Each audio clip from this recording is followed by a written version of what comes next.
Right. Good morning.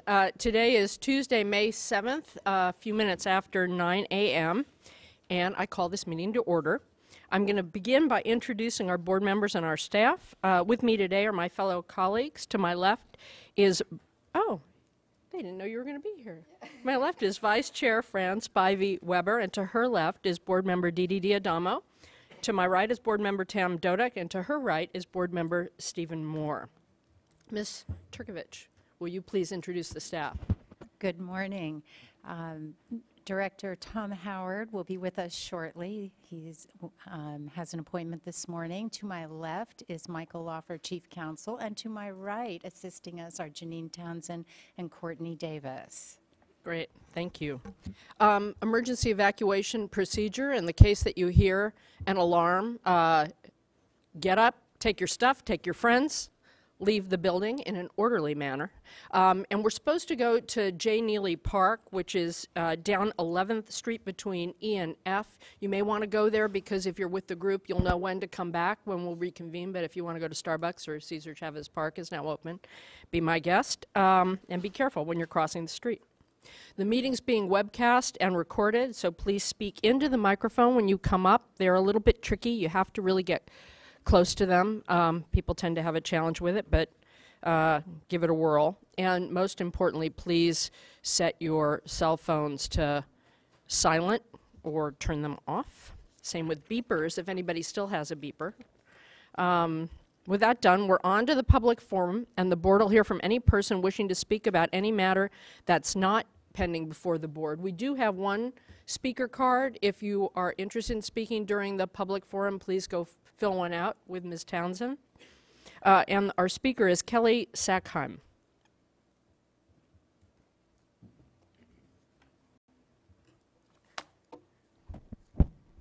Good morning. I would like to thank you very much for the opportunity to try to say in less than 5 minutes what my perspective is on what the board is doing. I am pleased to say that by my observation, the board is doing a fine job, and in fact a much finer job than many of the other agencies which I've been working with in the recent past, and especially I'll be recognizing some of the staff working for the board that have really made progress in bringing to you some solid recommendations and decisions. Things have truly progressed since Mark Twain said, "Wine is for drinking and water is for fighting." The Water Board is an arbiter, and really the question is now, what are we fighting for? And what we are trying to achieve is framed within the context of CEQA, California Environmental Impact Assessment program is well structured by statute. I have been doing environmental impact assessments for over 20 years. It provides for informed decision making. It provides for fair decision making. There must be a statement of overriding consideration when somebody's interests are being trampled in the process of somebody else achieving their goals and realizing a project. For half of that time, over 10 years, I've been working in the realm of the Federal Energy Regulatory Commission, which teamed with the Water Board. For the last 5 years, I have had my own skin in the game, been a developer of small hydroelectric facilities that ultimately require environmental impact assessment. And my niche as a newcomer, with a background in environmental impact assessment, has really been focusing on the smallest of the hydroelectric facilities, those that have been bogged down specifically because others can't figure out how to get through the regulations, often because the big players have other interests, and so the small projects tend to go by the wayside. The Federal Energy Regulatory Commission really emphasizes the doctrine of the highest and best use of the water resource, which obviously the Water Board is also looking for. And they emphasize the importance of public over private, and there have been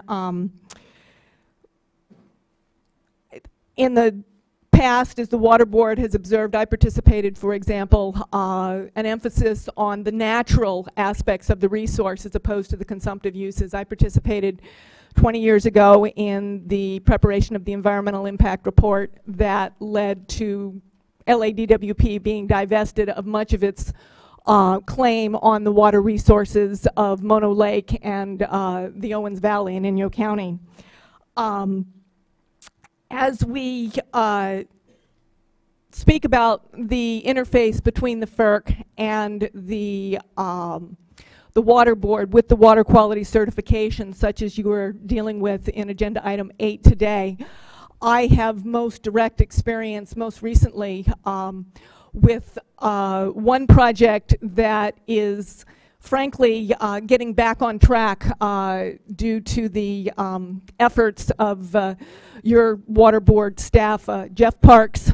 This is the Pacific Gas and Electric Company license surrender of the Project 606, Killark Cow Creek project, where it is my belief that based on the efforts of the Water Board, first of all, the community feels like they are finally being heard, and I believe that the foregone conclusion that the facility should be dismantled will be found through due diligence and review of the highest and best use of the resource to be a poor decision. We'll see how that plays out, but we're very appreciative of FERC staff for taking it through that process. And I'm looking to the future when in other instances the FERC has often been passive, letting the stronger voices rather than those with the more solid arguments move forward. And I will presumably be before the board again with water quality certification in Inyo County at the Pine Creek Mine. And look forward to speaking with you then, and thank you for your time. Thank you.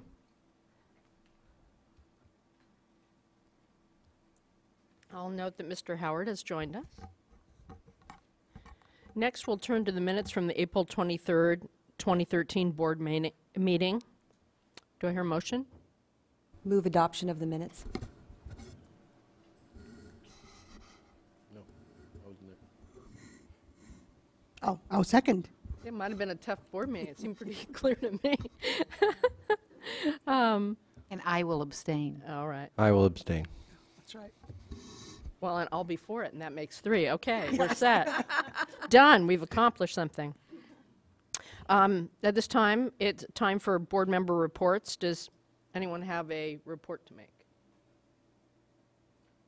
All right. As I mentioned at the last meeting, after the last meeting, a number of our staff attended the state tribal water summit, the first in, I guess it was 4 years, 5 years, 4 years, 4 years. Yes, and I just want to say that it was a very good meeting, but the thing I want to note is that the State Water Board staff, I think all 5 of us stayed and were present in respect for the presenters and the tribal chairs and tribal leaders who were there, and we were unusual in that. And it was duly noted by many of the tribal members. I just want to publicly thank the staff for not only wanting to come, but for staying the whole time and doing a great job. So thanks. More to follow as the issues that were flagged in the meeting make their way through the process. But it was a very good set of conversations. Okay, before we move into the uncontested items, item 5 was removed from the uncontested items list last Wednesday and is going to be heard on the regular agenda. Item 3, 4, and 6 will be taken up and voted on unless there's a request for it to be removed from the uncontested The one item calendar. I would clarify, and I'm not sure if Board Member Doduk is going to remove item 6 from the uncontested items calendar, but there is a change sheet in the back of the room for item number 6, and all Right, the board we members have should that. have copies before them. Do you have a... Madam Chair, with respect to item number 6, I actually would just ask Ms. Haven, who is right there, Deputy Director Haven, that per our discussion with respect to cleanup and abatement account projects and the development of report cards similar to the report cards that we use to track TMDL implementation on our performance reports. I've just asked Ms. Haven and staff to start thinking about how that concept might be incorporated and be reported on our website as part of tracking of various cleanup and abatement account funded projects. And so with that remark to staff, I will move items 3, 4, and 6? 3, 4, and 6. With the change sheets, yes.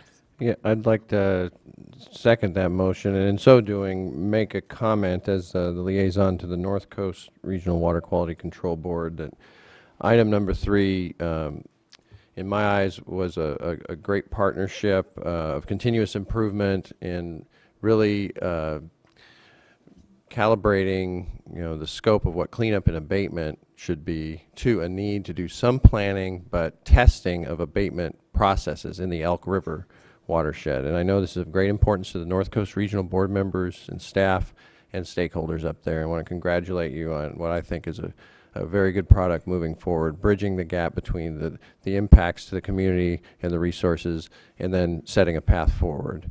And you've worked really closely with us to make sure that there's good checks and balances in the item. So thank you very much for your efforts. And with that, I second Board Member Dodek's motion. All right. All in favor? Aye. Aye. Opposed? Great. Done.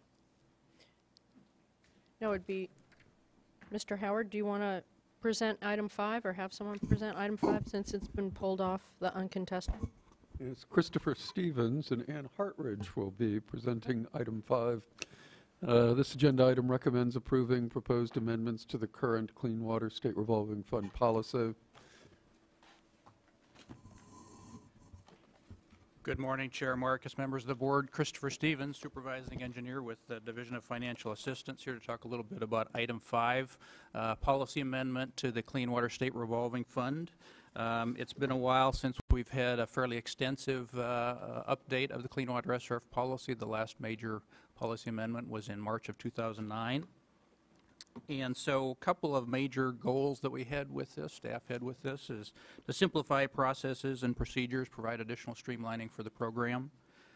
We wanted to clarify several requirements and then provide some additional flexibility and features into the program.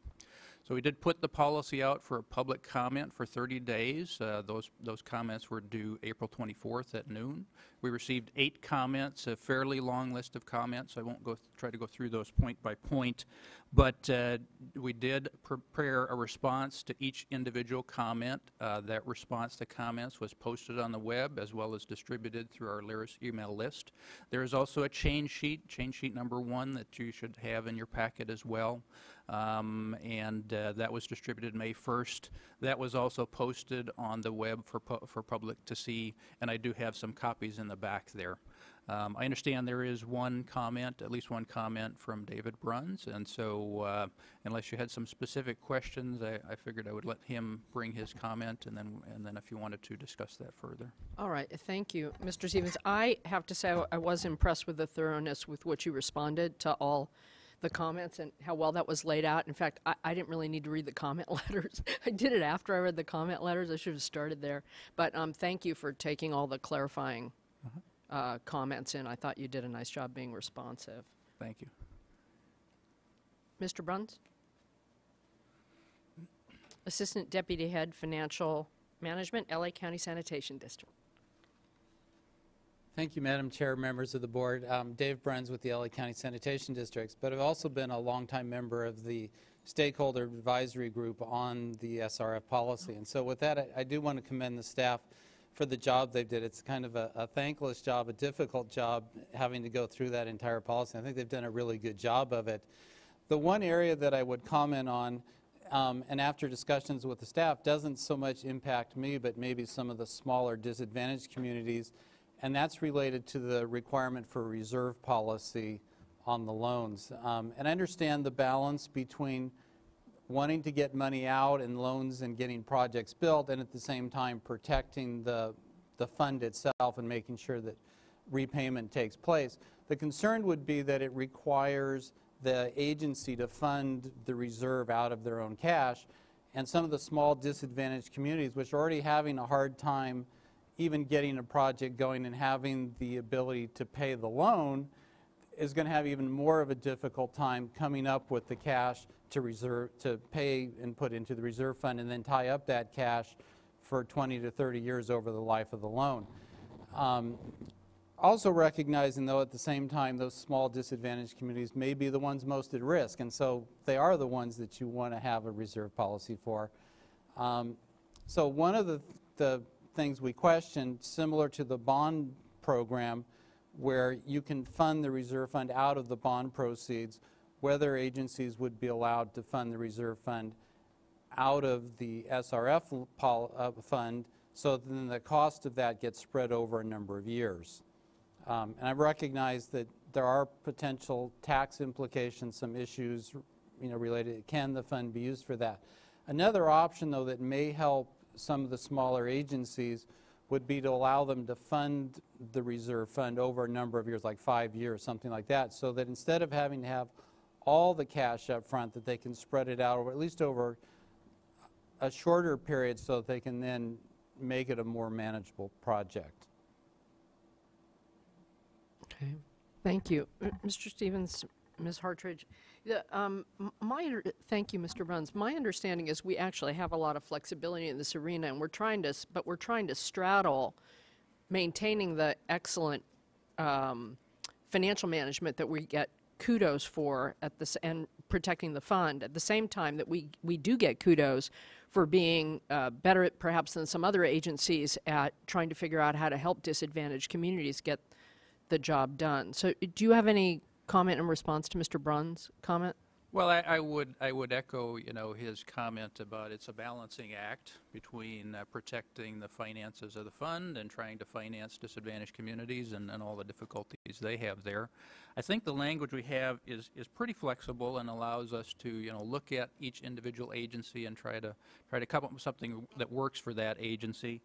I guess perhaps the one stumbling block here in the current language is that we say by the construction completion date. That would not be consistent with what Mr. Bruns was suggesting about perhaps spreading that out over a longer period of time. It does give, construction is going to take some period of time, so it does give them that cushion, but perhaps not quite as much flexibility. So maybe we could make something as a different point at which they have to have that reserve fund.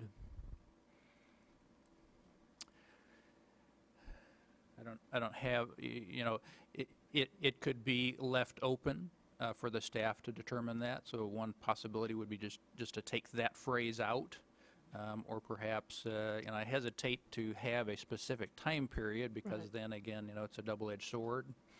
Right. Well, I'm being looked at. This is Ann Hartridge from the Office of Chief Counsel. One of the reasons that a particular date may have been identified in the past was that prior to 2006-ish, there was no fixed date at which point the full amount of revenues had to be collected, and there was a lot of activity that occurred in 2006 related to the Los Osos bankruptcy that caused the board to take a close look at when sufficient revenues and or reserves should be fixed. right. I think I'm comfortable with keeping it where it is, and then have you duly note that if a situation comes up where you want flexibility, you can always come back to us, right? I'm sorry? You could come back to us if a situation arises where you want to be more flexible. I'd rather keep a fixed date for the reason you said, and then just come to Right. us knowing that we're sympathetic to disadvantaged communities in a situation where someone comes up with a plan that may take slightly longer but doesn't risk the fund. No, I think So I you think always have that flexibility. I know your heart's in the right place on this one. I don't know. I'm sorry. I didn't mean Right, to so even speak up without on making any colleague. changes, we feel we have enough flexibility, probably to point to other elements of the policy for small and disadvantaged communities to bring these items before the board for additional consideration. And the experience is that I think most of the time people are able to meet that requirement, And so I'm not thinking of specific examples where it has been a big issue in the past, but yes, it could be in the future, and so we could come to you for clarification depending upon the circumstances. Yeah, I'd rather wait till it actually arises rather than. Right. Yeah, that's a good idea, because there would be a lot of factors we'd consider, such as threat to water quality, et cetera. All right. Okay. Any questions? Motion? So moved. With the change sheet. You're looking at me. I would love to second this item. As I've told staff, I've weathered the storm of applying for an SRF grant. Me too. Have you ever had an inspector general audit? No, thankfully. And so in my second, I just want to commend staff. And as Chair Marcus noted, I think an exemplary effort in addressing comments that were substantive and making responses and additions to the policy.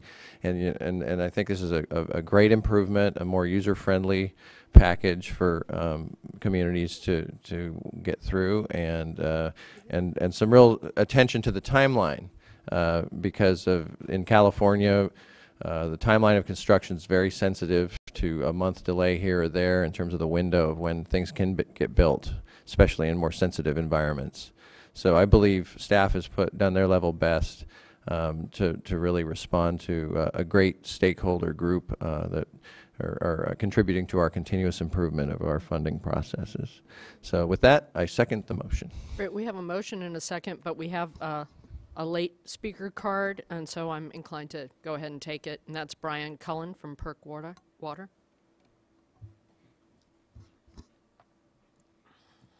Good morning, members of the board. I'm sorry I'm late. My flight was delayed. Thank you for the opportunity to speak. I'm Brian Cullen with PERC Water, and we submitted a letter on April 24th in support of these changes. And I think it's great to see the proposed modifications and the encouragement of reuse. And one of the points we made in our letter was to hopefully see some extended term financing for reuse projects and provide incentives for reuse projects by more favorable financing terms or extended term financing similar to the regionalization extended term financing, and encourage communities to reuse effluent and maybe even possibly lower cost financing where applicable if communities actually invest additional capital dollars, marginal dollars in excess of what's just required to meet compliance. That if there's additional dollars invested in infrastructure to produce recycled water, we're absolutely supportive of that, and we think that would be a great amendment to the policy. We'd like to see incentives for improved water quality and to produce recycled water within California. And we'd also like to see and had made recommendations for refinancing and public-private partnerships where we can utilize private capital and SRF capital to coexist on the same project. There's an abundance amount of private capital, pension fund type, public pension fund type capital looking to invest in this type of infrastructure to produce recycled water and meet compliance deadlines. And we think that blending SRF capital and private capital to lower the overall cost of financing for communities will result in quicker compliance, quicker order compliance dates, quicker commencement of construction. And we think it'll also increase the number of projects, because if you can bring the private sector to put at-risk capital to put more money to work by the SRF, it just means more projects are getting into compliance sooner. So that's all my comments. I know I'm out of time. Thank you very much. Thank you. Question? Christopher, if you would, or Anne, if you'd particularly address the last comment that was made about the mixing of private and public capital. And because we had a long discussion, I had a long discussion with Christopher and Ann about this earlier, and I think Dee was there as well. And it's more complicated than it sounds. And so I want Christopher to explain what the complication is. Why, you know, if you put in early public or private money and then later come in with public money comes with a certain number of requirements.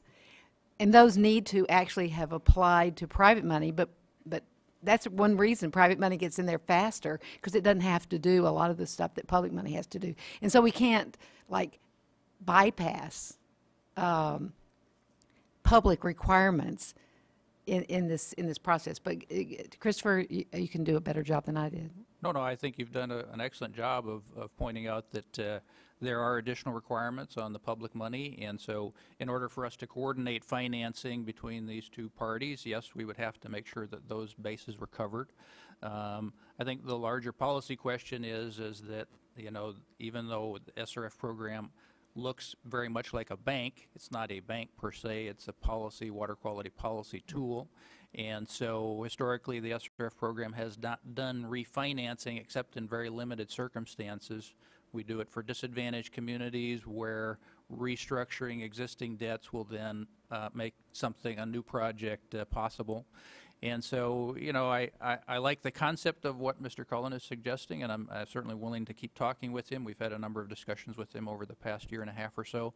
And so, I mean, if it's possible for us to come up with a set of criteria where both of us win, both the private capital is, you know, meeting their financial needs and the SRF program is meeting the board's policy needs, if we can work that out and not get into just refinancing for the sake of refinancing, we would have no shortage of people that would refinance with us because of our great rate, but that's not really what we're in the business of doing. Yeah, I'd like to refinance with us. Will we talk later? Oh, no. Sorry, couldn't help myself. Bottom line, you will continue to have a conversation and see if in the future something can be worked out. Absolutely. Yes. Okay. And something to, I want to offer another thought as you're continuing your dialogue with Mr. Cullen. I had the opportunity to tour one of your plants and really appreciate the design, build, operate model that you use that uses both private and public funding. And in your response to Mr. Cullen's comment with respect to incentivizing recycled water, staff's response was that we need to place a higher priority on providing the basic infrastructure needs of small and disadvantaged communities. And as we all know, one of the greatest challenges for small and disadvantaged community is the O&M part of wastewater infrastructure. And with your build, design, operate, and I think the plant I tour, the plan called for the operation and maintenance for 30 years of that facility before turning it over to the local community there. I mean, to me, this is a really nice nexus of challenges and potential solutions. So I'm encouraged to hear that you are, Christopher, Mr. Stevens, and DFA staff are having this discussion with Mr. Cullen, and I would encourage you to incorporate that thinking as well in your future conversations. With regard to long-term operations, that's something that DFA staff is watching really closely because we've actually had some issues with regard to use of tax-exempt bond funds as they relate to long-term operations contracts. And also with regard to straight-up EPA eligibility for these funds. So it's certainly something that could potentially be doable, and that's part of Christopher's ongoing conversation. But it has been a little hitch that I don't know that anyone's brought to your attention yet. Yes, actually, I'm aware of the hitch, but I also want us to encourage us to be creative in seeking out solutions, because O&M has been and will continue to be one of the biggest challenges for disadvantaged communities. And it may be that at some point we will have to expand or modify or change the way the SRF, obviously working with our federal partners, the way the SRF function in order to truly address those O&M needs in the long term. But keep in mind that there is this option of design, build, and operate that, to me, does seem to address some of those needs. Yeah, it's a very complex area. In theory, it needs safeguards or places where that's been a disaster too. So it does need to be something we think of separately and not in the, if you don't mind, not in the context of this particular policy, but a conversation to be had nonetheless with in all its full glory. Well, we'll continue to have dialogue with Mr. Stevens and really appreciate the opportunity to talk. Great, thank you so much. And I'll Glad you made it. add another plug for any of my colleagues who have not toured one of the PERC facility that operates on this design, build, operate model. It truly is impressive.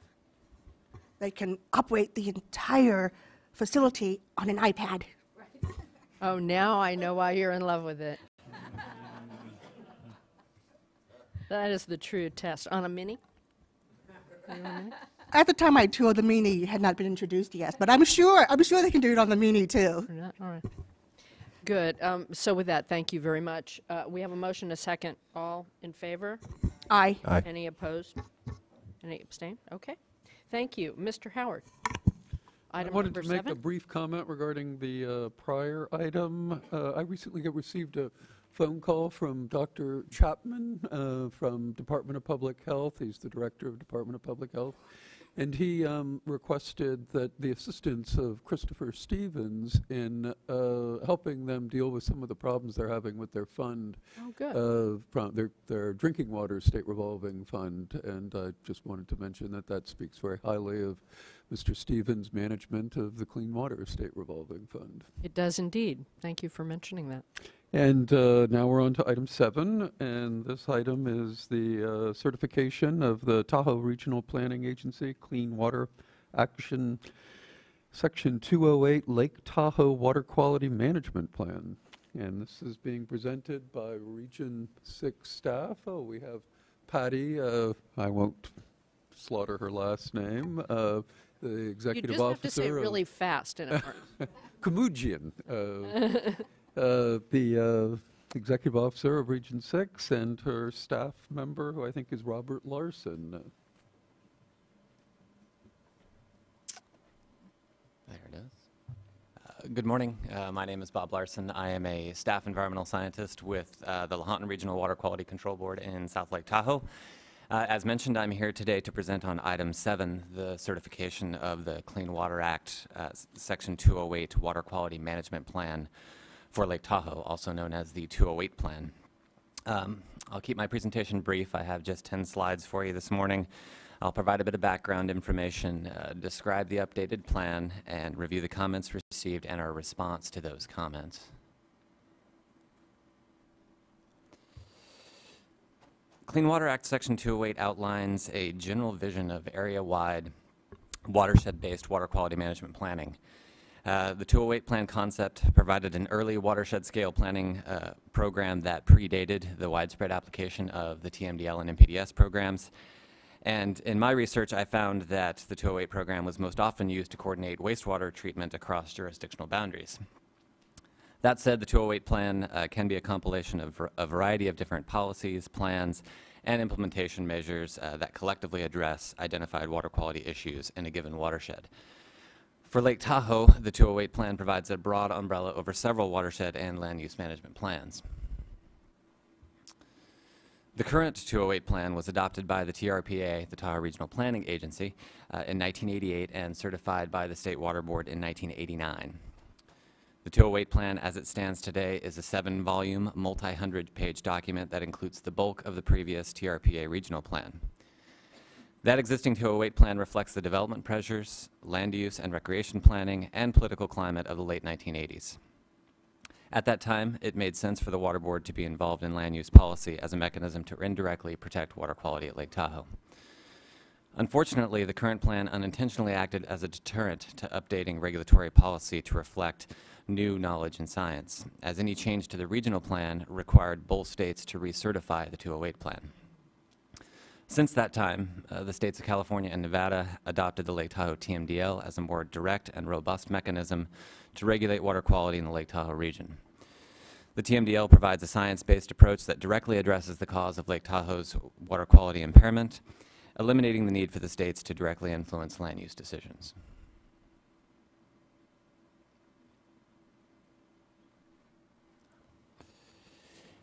On December 12th of last year, following almost a decade of public workshops and planning, the TRPA Governing Board approved an updated and long overdue regional plan update.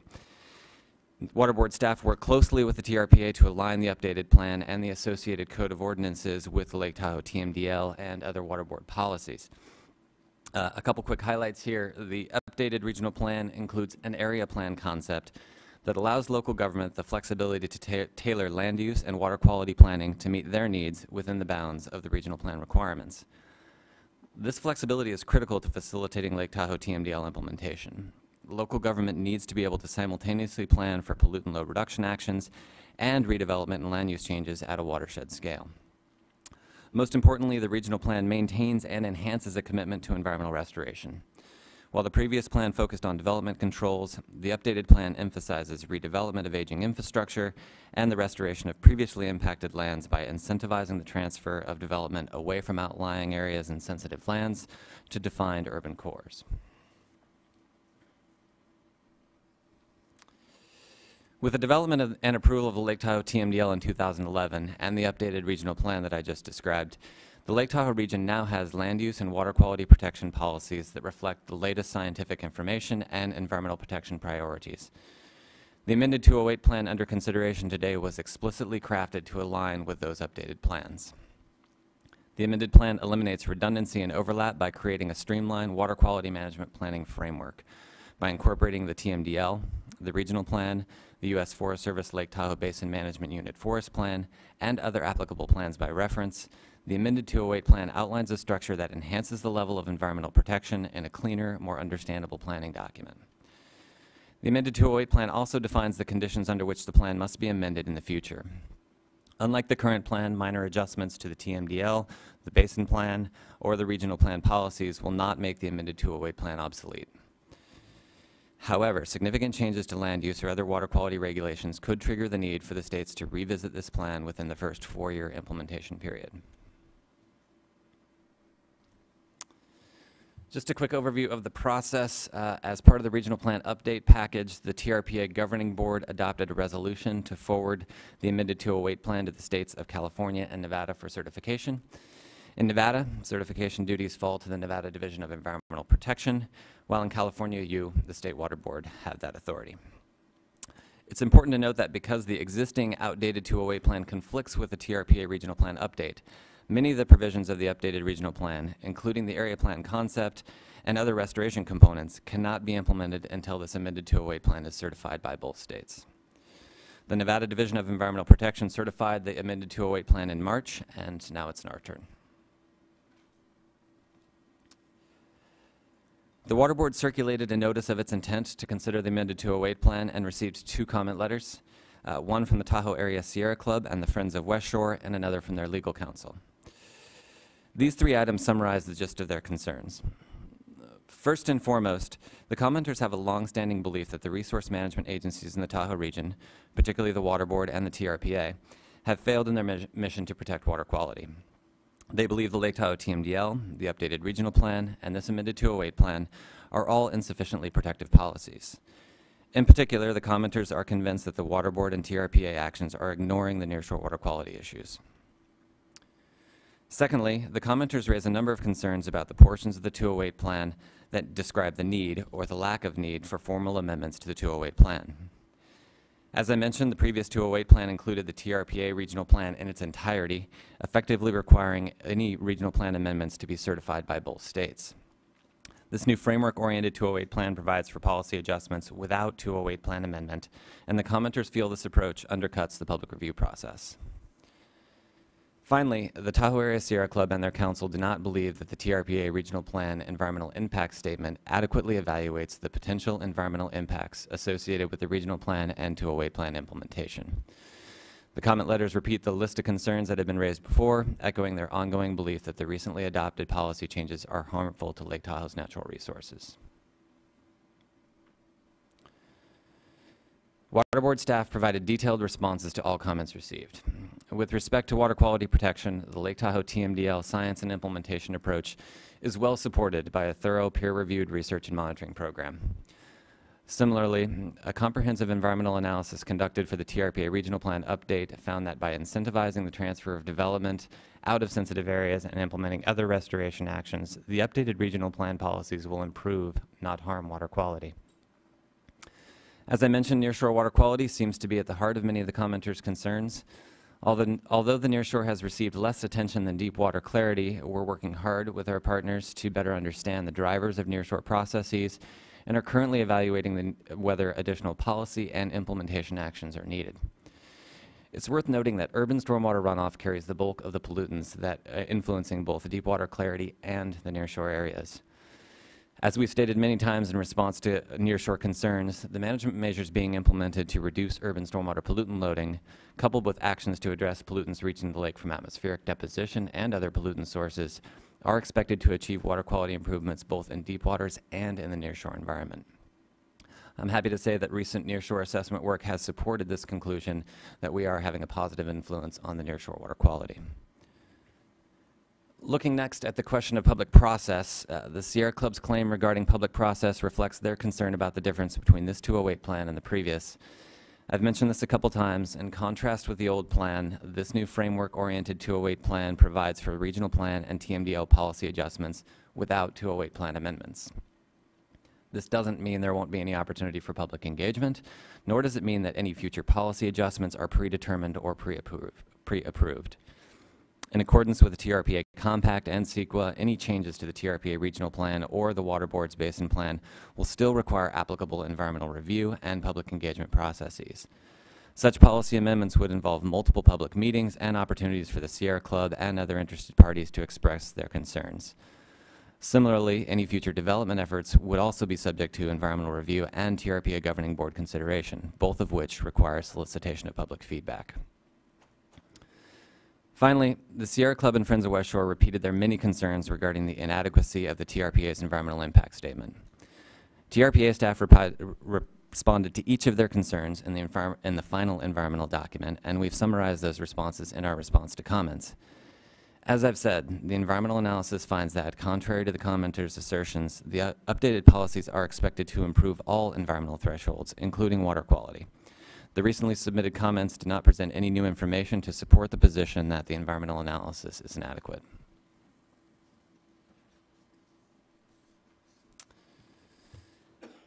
I want to close by stating that this 208 plan does not change any policy that hasn't already been adopted through an extensive public engagement process. The Lake Tahoe TMDL and TRPA's regional plan update have been through countless comment periods and public workshops and have been adopted in public hearings by the water boards and TRPA respectively. We recommend that the State Water Board act today to align the 208 plan with these important updated policies by adopting the resolution before you. With that, I'd be happy to answer any questions the board might have.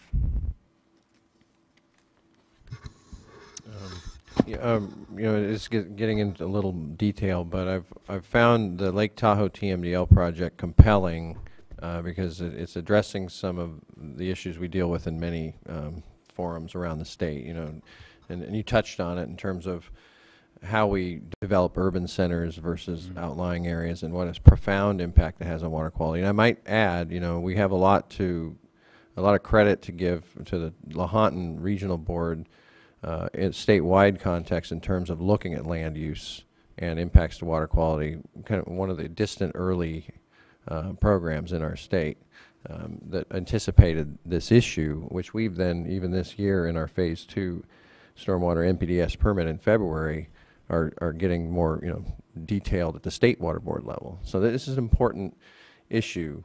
And then drilling down to your implementation of Lake Tahoe TMDL, I find compelling the concept of the Lake Clarity Crediting Program, that idea that actions taken by local government can get some kind of quantitative nexus to what the loading requirements are to Lake Tahoe for addressing phosphorus sediment and fine sediment and those other stressors. So when you speak of early information coming from nearshore implementation, is this linked then to this concept of the Lake Clarity Crediting Program?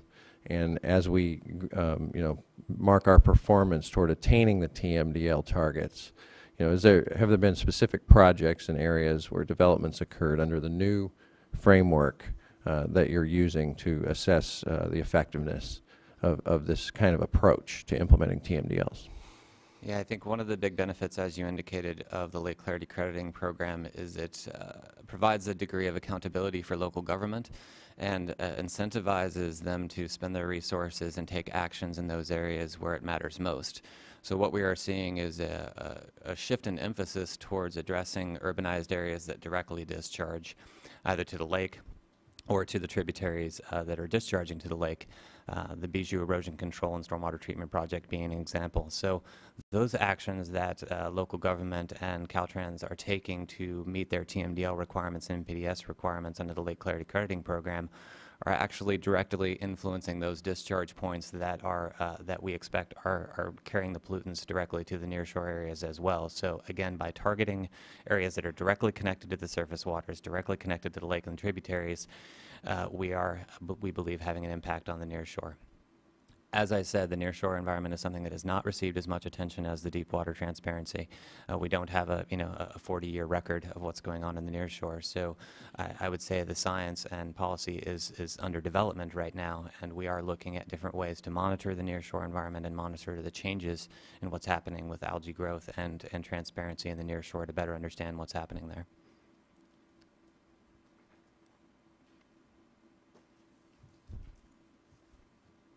All right, we'll move to comments. I have, at the moment, I have 4 comment cards. First speaker will be Michael Lozo, for Friends of the West Shore and the Tahoe Area Sierra Club. Good morning, board members. Mike Lozo for Friends of the West Shore and the Tahoe Area Sierra Club. My clients are very worried about the notion that one can develop their way or build their way to clarity in Lake Tahoe. They're definitely, that's an overriding concern with the new regulatory system that's been set up via the TMDL. And we understand that TMDL has been approved, obviously. However, because of the uncertainties and the fact that, there is no plan after the first 20 years. They only have BMPs kind of, we think they might work. We got 20 years thought through. After that, who knows? It's a 60-year schedule. So there's a lot of uncertainty, whether the cities and local entities will stay on track, whether the BMPs will work as they hope, how they're going to be monitored. I mean, we don't know exactly how that's going to unfold, or we hope it works, but we don't know if it's going to work. It's going to, we're not going to be around to see if it did work, actually. It's so long out there. So there's a lot of concern there. The 208 plan obviously fits into that. And the main concern in my letter focused on the process issues, which is to the extent that there are changes that are made by Caltrans, the Forest Service, as well as a long list of local changes that will be adopted here and there over time that automatically become part of the 208 plan. It doesn't come here, doesn't go anywhere. We don't get to talk to you about certifying it. It's not up, it's automatically updated. For 5 categories that TRPA does, there's an assumption that they're okay too, unless somebody, some third party, us, I don't know who, shows up, and they have this burden now of showing that whatever that change is in those 5 categories has to actually cause degradation, which is not what the 208 planning process is all about. You don't do updates just when you failed. You actually do updates to reflect new requirements. That's one of the listed criteria when the policy changes are being made. When good things are happening, because maybe we can do better than 60 or 65 years. Maybe we can see more improvement faster than what's currently projected if things do work out. So those 2 pieces are the main concern that I think from a legal perspective. In terms of adopting automatically changes by the local entities and those kinds of things, the regulations are quite clear. 130.6a says that water quality management plans consist of initial plans produced in accordance with sections 208 and 303E of the Act and certified and approved updates to those plans. The only thing that's added or changed as a 208 plan is a certified and approved update. Otherwise, there is no change. It is what it is.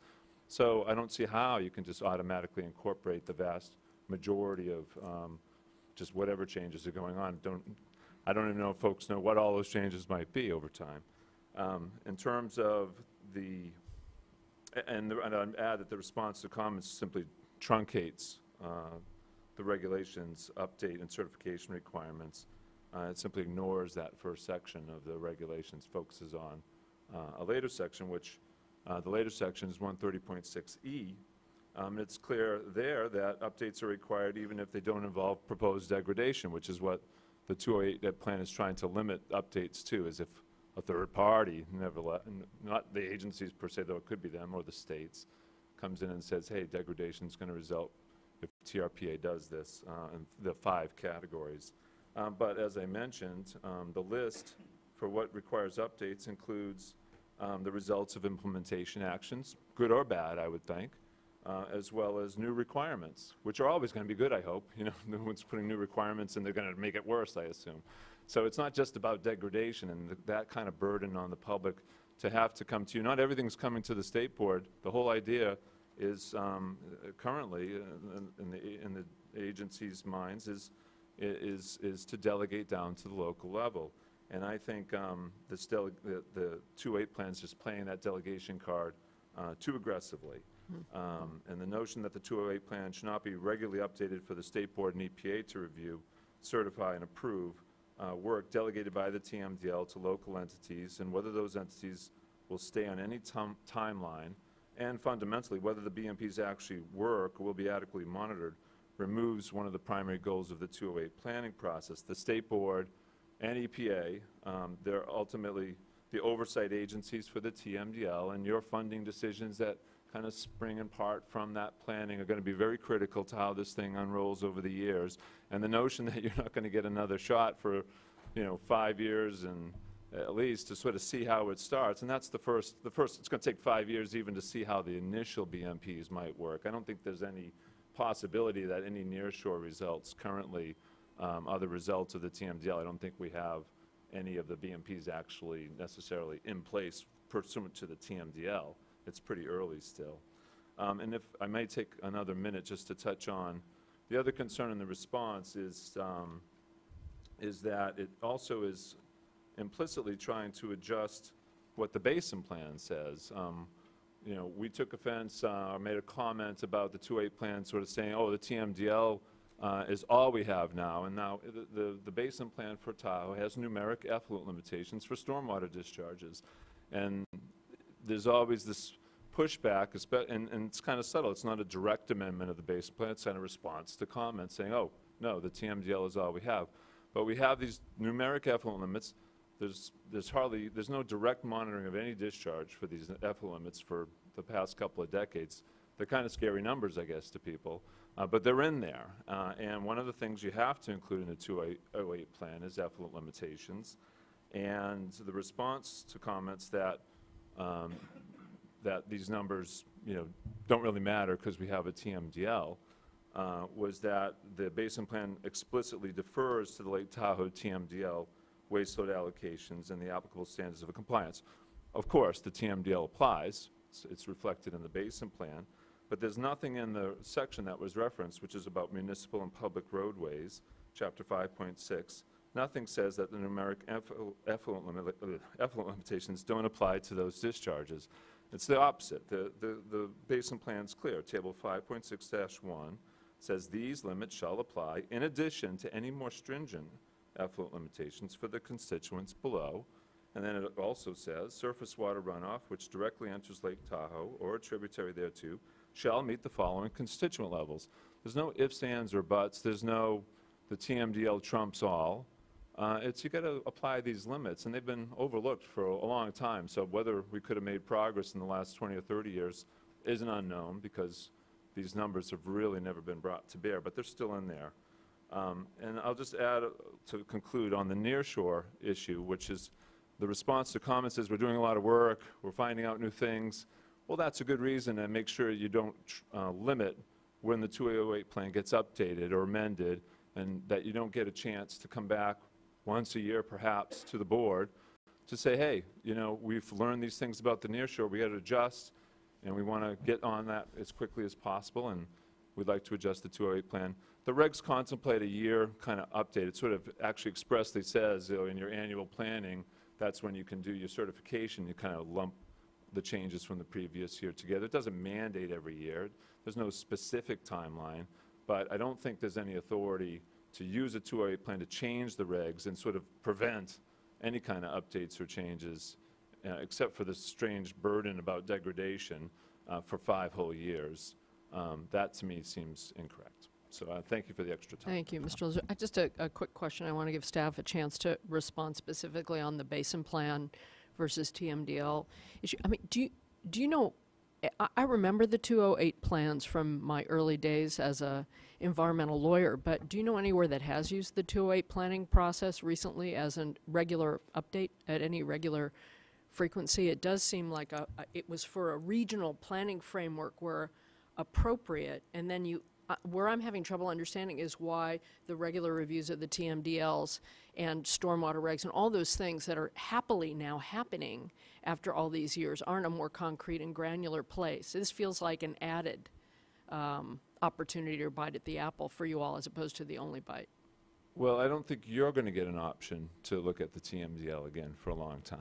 It's already approved. I mean, you can on your own motion, of course, or just out of curiosity can have an information hearing, of course, but you know, you don't have any oversight and review role as the TMDL unfolds. Actually, in this TMDL, it sort of goes down to the local entities to sort of unfold the on-the-ground things, and the Lahontan Board will be overseeing that. So we're not saying there's not public processes to do some of the changes that folks are talking about. And obviously, we can show up at a city, we can show up at a county, but it's not, you know, this is all inside the region. It's a different perspective when you come down here to talk to you all. It's obviously a different perspective when you're talking to EPA Region 9. And it may or may not be issues to resolve at all, but there is the 208 plan is alive in Tahoe, if no place else in California. You know, for whatever reason, I'm not the historian on the 208 plan there, but it exists and it has regulations that apply to it.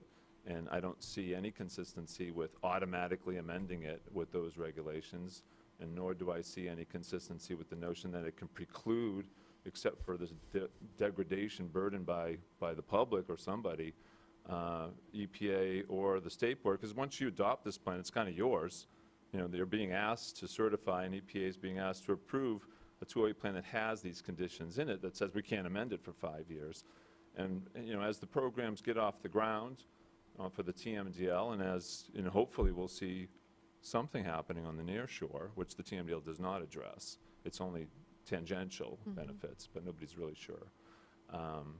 We would think that first 5 years is actually the most important time to make adjustments, perhaps.